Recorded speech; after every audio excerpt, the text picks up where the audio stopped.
Brad, obviously the injury toll's been well documented, but probably pretty proud of the players tonight, given the circumstances. Yeah, I mean, we don't really want to dwell on the challenges or the negatives, and we actually want to rise to the challenge and be a no excuse football club, and the message is the same. We'd like to have better availability, but we field 23 fit players every week, and we give opportunity to guys who deserve it. So we're still very much in that phase, fortunately, where we'd like better availability, but the guys who are coming in, like Liam McMahon, has earned his opportunity. It hasn't been gifted to him, and so there's challenges within that. But what we can demand is effort, intent, and the way that we compete, and that largely tonight was very good against a very good opposition that at times they got on top of us in parts of the game. If you do want to be an excuse maker, you can sort of make them, and I think you could almost say they're justified. But I mean, we don't want to go down that path, and we certainly don't want to. We want to appeal to our players to play with the effort and intent that our supporters and members would expect. Last week you spoke about how tough it is to coach a team that's just got pretty much a revolving door at the selection table. But in that first half, I mean, if it wasn't for the inaccuracy, you actually would start off pretty well and really good intent and pressure and that sort of thing. Yeah, look, it's we work really hard in the space of just trying to stay in control of what you're in control of, and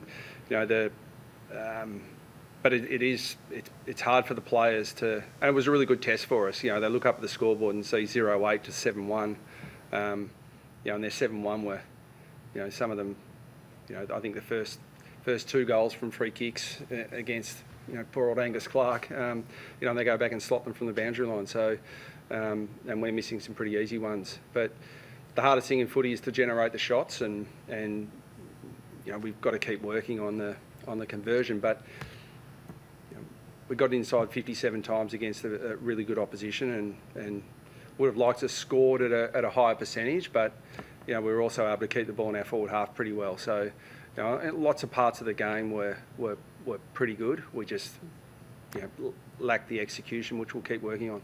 How frustrating was the way with kicking, and what do you put it down to? Was it just bad luck or bad looks at goal? Or? Oh, it's never bad luck. We just missed. I mean, it's there's some high quality shots in that, but as I said, the thing about that, if it's a consistent theme, and it has been the last 2 weeks, but the hardest thing is generating the entries and generating the shots, and we'll keep going and work on our goal kicking. But I mean, I don't think goal kicking cost us the game tonight. It was execution and polish all over the game, all over the ground as well. How impressed were you with Liam McMahon, 0-8, and he goes back and slots his first AFL goal? Yeah, he's got a lot of really good attributes, Liam.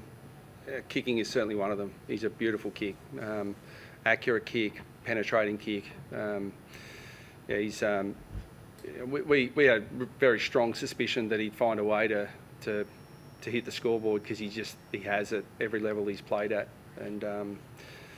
I sort of said a few weeks ago that I'm not sure there has ever been a player who's led the goal kick in the VFL for 2 separate clubs in the same season. But you have to be doing something right to be able to do that.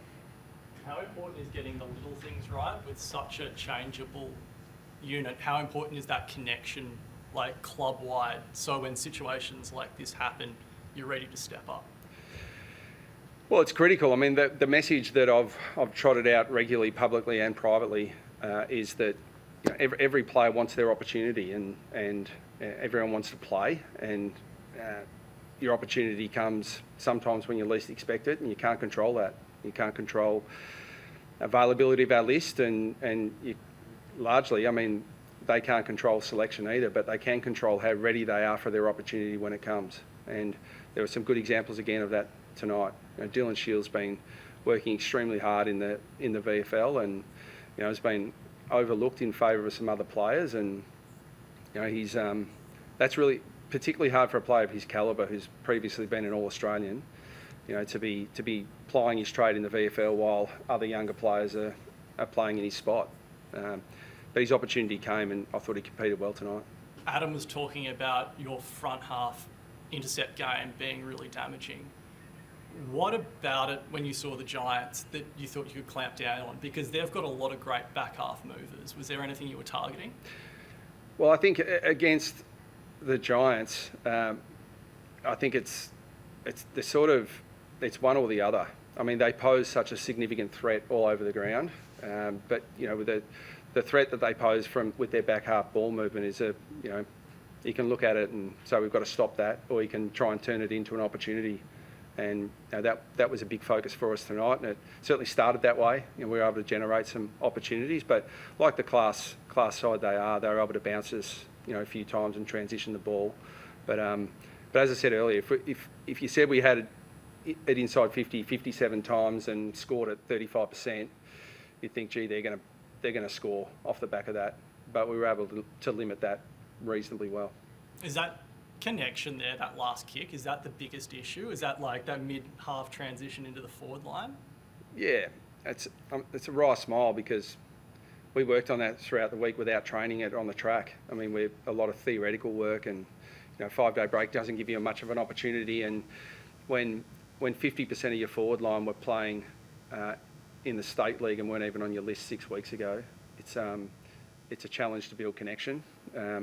It's a challenge to build connection with a young forward line over 1 or 2 pre-seasons. We're trying to do it in, a few weeks. But that's the challenge that we face. And as I said, no excuses. We'll keep working on it. And this week we will get a chance to do some work on the track on it. Speaking of the forward line, Oscar looked like he's really sort of warming to league football in just his second game. How do you sort of see? He just couldn't get the goal, obviously, but how do you see his performance? Yeah, well, he's again a bit like Liam. He's a really powerful kick, and he took those shots because he expects to kick them. He's a really likeable young man, but he's a powerful, aggressive player, and we picked him in the mid-season draft. We obviously had him in our VFL team because he's someone who loves the contest and loves competing and loves pressuring, and I think he's got a lot of attributes of some of the modern day sort of mid forwards. He's versatile, powerful, good runner, good kick. So the attributes are there. We've just got to keep working with him on our system. Is that one of the silver linings of the season like this year? The 4 guys from the mid-season they've all shown quite a bit at the level already. Is that a silver lining for you guys? No doubt. I mean, and that's again why we're always trying to find ways to take steps forward and continue to get better as a team. And I thought a lot of supporters watch us play tonight and watch some of the players. I don't think anyone could fault their effort and intent and their ability to compete. They certainly could question some of our execution, and we'll keep working with them on that. But Blackiston's another one I'd put in that. We're asking a guy to come. We drafted him as a ruck, to come in and play as a ruck backup, and he's playing as a key defender and doing, I think, a pretty good job in the circumstances. We were really keen to see him in the ruck. Vigo tried hard, but he's playing against a really mature, strong ruckman, and I thought Blackiston gave us a different look in there as well. So, there's no doubt there's positives for us. Contest improved in the second half. Was there anything you switched around just to protect you guys a bit more, or was it pretty much just reiterate what was in the oppo during the week? No, we double teamed Tom Green, and then we triple teamed him, and then that wasn't quite working either. So, no, man, he was so dominant in the first half. How do you stop a guy with 16 clearances? Is it possible, or just live with the consequences? No, well, I mean, we tried different players, we tried different structures. And this is the challenge when you've got a really dominant midfielder, but you've also got players you're trying to look after off the back of the contest as well. So, we didn't want to give the Giants a free Lockie Whitfield or Ash, or so you rob Peter to pay Paul a little bit. But he was. I just thought he was an exceptional player all night, and really the difference between the two teams in the first half. So, that part of the contest was a real challenge for us. But once the ball, and we got really touched up at stoppage, but I think once the ball broke from stoppage, I think we competed really well. Adam actually complimented you guys on improving it through the game, so that's quite interesting. You were trying to generate a spare, I think, in defence, and they were throwing the extra in the midfield. Did you threatening to match up a bit there, or? Well, as I said,